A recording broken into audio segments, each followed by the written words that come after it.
Share बाजार में पैसा कमाने के दो रास्ते हैं, इन्वेस्टिंग और डे ट्रेडिंग। पर इनमें असली फर्क क्या है?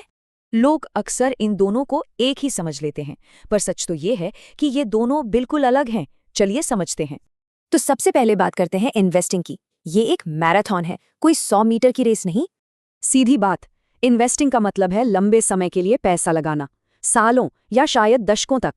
यहाँ मकसद फटाफट प्रॉफिट कमाना नहीं है, बल्कि धीरे धीरे एक बड़ी दौलत बनाना है।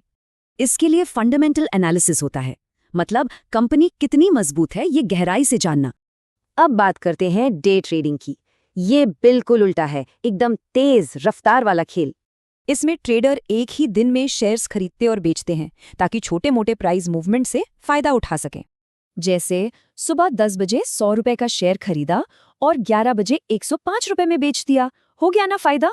यहाँ कंपनी कैसी है इससे ज्यादा फर्क नहीं पड़ता, सारा ध्यान बस दिन भर के उतार चढ़ाव पर होता है।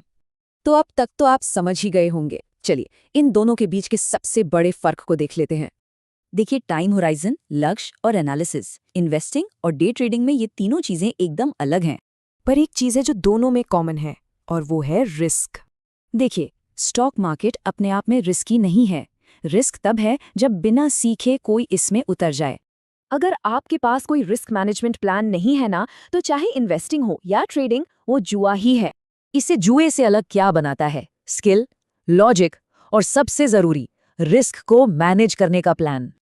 तो अगर शुरुआत करनी है तो दो चीजें जरूरी हैं। पहला, सही जानकारी, और दूसरा, एक डीमैट अकाउंट। तो अब जब आप ये फर्क जानते हैं, कौन सा रास्ता आपके लक्ष्यों के हिसाब से सही बैठता है?